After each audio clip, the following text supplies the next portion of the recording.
राजा महेन्द्र वीर विक्रम शाहदेवको जन्म राजा त्रिभुवन वीर विक्रम शाहदेव र उनकी ज्येष्ठ रानी कान्ति राज्यलक्ष्मी देवी शाहको कोखबाट विक्रम सम्वत 1977 ज्येष्ठ 30 मा नारायणहिटी दरबारमा भएको थियो।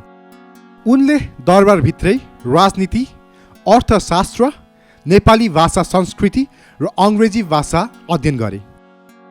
अधिराज कुमार महेन्द्रले जुद्ध शमशेर जङ्गबहादुर राणाकी नाति इन्द्र राज्यलक्ष्मी देवीसँग विक्रम सम्वत 1997 वैशाख 26 मा 20 वर्षको उमेरमा विवाह गरे। शाही दम्पतिले 3 छोरा र 3 छोरीहरू जन्माए। तर विक्रम सम्वत 2007 साल भाद्र 19 मा इन्द्र राज्यलक्ष्मी शाहको मृत्यु भयो। त्यो बेला देशभरि राजकुमार महेन्द्रले आफ्नी श्रीमतीको कान्छी बहिनी रत्न राज्यलक्ष्मीलाई धेरै मन पराउँछ भनेर अफवाह जताततै फैलिरहेको थियो। राजा त्रिभुवन भने उनका छोरा राजकुमार महेन्द्रले राणा परिवार बाहिर विवाह गरेको हेर्न चाहन्थे। रत्न राज्यलक्ष्मी जुद्ध शमशेर जङ्गबहादुर राणाकी नाति थिइन्। राजा त्रिभुवन भने जुद्ध शमशेरको खलकसँग सम्बन्ध विस्तार गर्ने पक्षमा थिएनन्। बुबा राजा त्रिभुवनको इच्छा विपरीत राजकुमार महेन्द्रले आफ्नी मृत पत्नीको कान्छी बहिनी रत्नसँग विवाह गर्ने संकल्प गरे।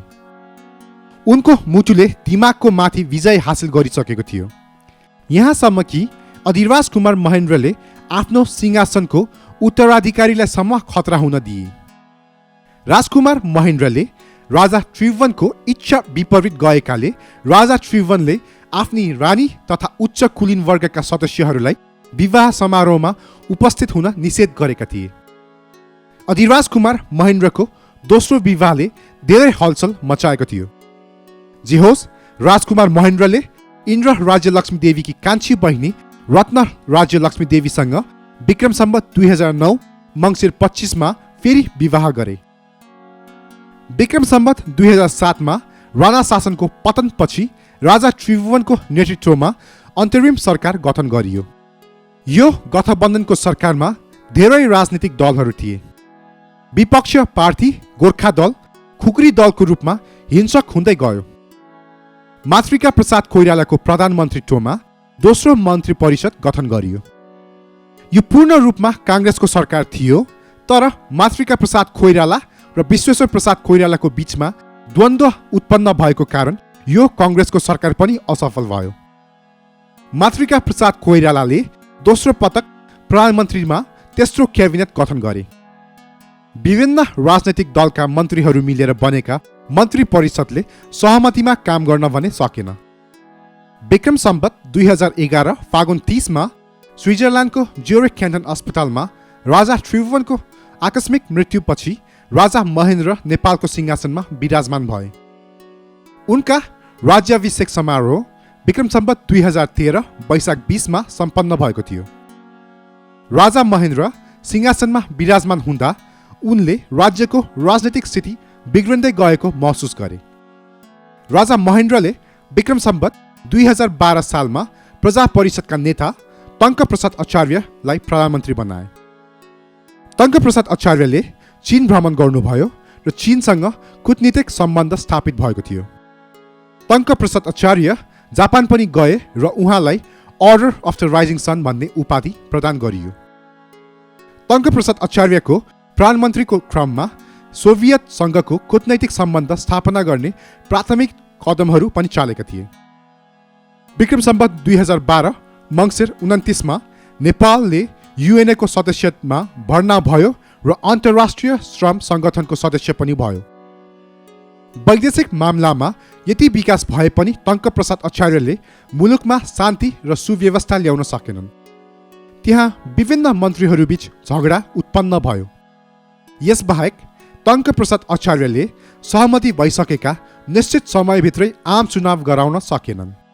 त्यसैले टङ्क प्रसाद आचार्यले राजीनामा दिनु पर्यो र उनको मन्त्री परिषद विक्रम सम्वत 2014 असार 13 मा विघटन गरियो। अब राजा महेन्द्रले युनाइटेड डेमोक्रेटिक पार्टीका नेता कुँवर इन्द्रजित सिंहलाई आमन्त्रित गरे। केआई सिंहले अन्य राजनीतिक दलहरूको समर्थन लिन सकेनन् र प्रधानमन्त्रीको रूपमा 110 दिनपछि केआई सिंहले सत्ता छोड्नु परेको थियो। पछि उनलाई प्रतिस्थापन गर्दै सुवर्ण शमशेर राणाको नेतृत्वमा सरकार गठन भएको थियो। राजा महेन्द्रले विभिन्न राजनैतिक दलका प्रतिनिधिसँग तोकिएको समयमा आम चुनाव सम्पन्न गर्न सक्छन् कि भनेर सोधे। पहिलो आम चुनाव विक्रम सम्वत 2015 फागुन 7 गते सम्पन्न भयो। विश्वेश्वर प्रसाद कोइरालाले विक्रम सम्वत 2016 जेठ 13 मा प्रधानमन्त्रीको रूपमा शपथ लिए। विश्वेश्वर प्रसाद कोइरालाको सरकारले पनि मुलुकमा ठोस परिवर्तन ल्याउन सकेन। नियम र कानुन कसैले पनि मानिरहेको थिएन। राजनैतिक नेताहरू सत्ताका प्यासी भए।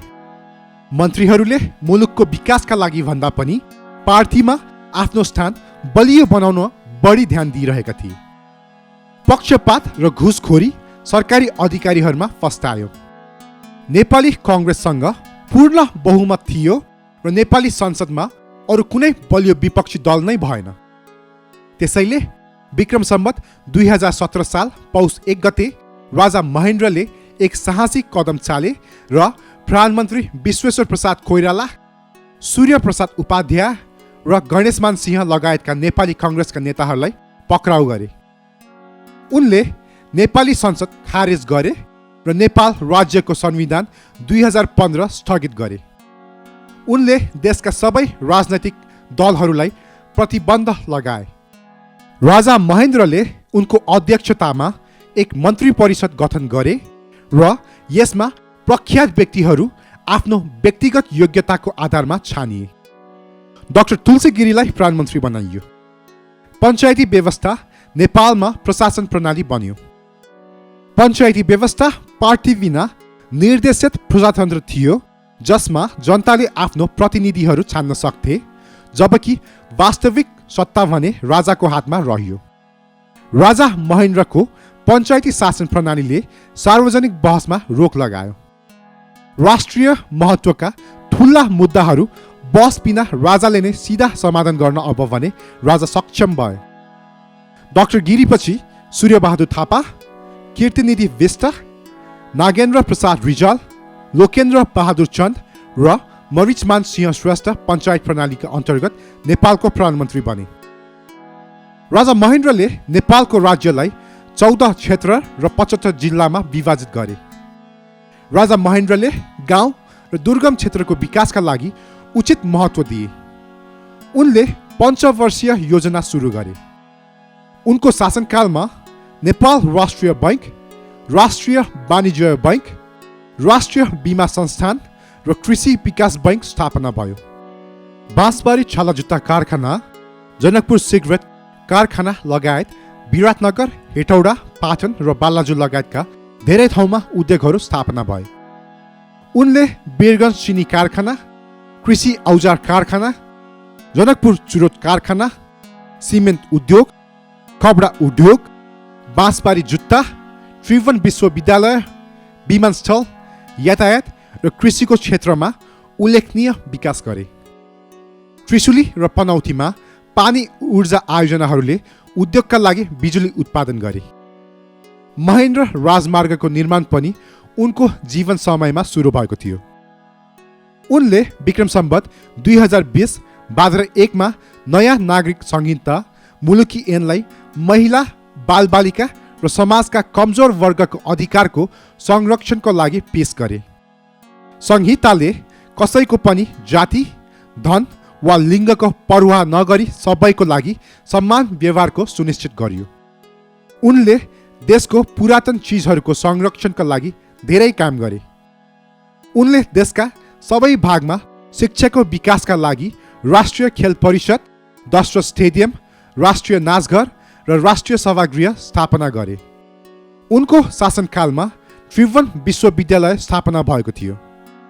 उहाँ आफै कवि हुनुहुन्थ्यो र कवि र लेखकलाई सम्मान गर्नुहुन्थ्यो। उनले नेपाली भाषामा सुन्दर गीत र कविताहरू पनि रचना गरे। उनलाई नेपाली साहित्यको आधुनिक कालको अग्रगामी कविको रूपमा लिइन्छ। 17 वर्षसम्म देश शासन गरेपछि राजा महेन्द्रको चितवनको दियालो बङ्गलामा विक्रम सम्वत 2028 माघ 17 मा हार्ट अट्याक आई मृत्यु भयो। उहाँ 51 वर्षको हुनुहुन्थ्यो।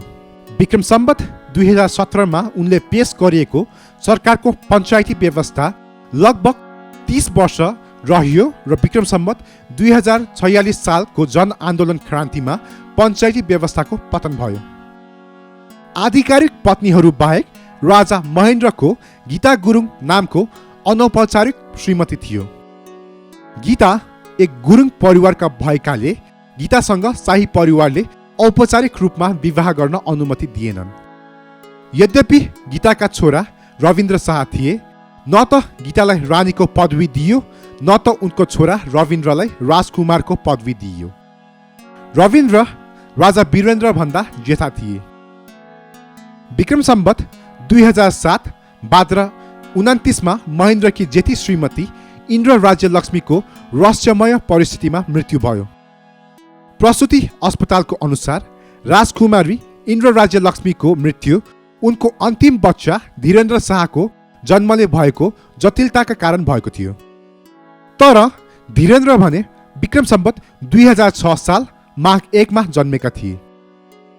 ज्ञानेन्द्र र शोभा महेन्द्रको जेठो श्रीमती इन्द्र राज्य लक्ष्मीको सन्तान नभएर महेन्द्रको कान्छो श्रीमती रत्न राज्य लक्ष्मीका सन्तान थिए भन्ने हल्ला पनि छ। यसको मतलब हल्लाहरू छन् कि राजा वीरेन्द्र र राजा ज्ञानेन्द्र सौतेनी दाजुभाइ थिए। धन्यवाद।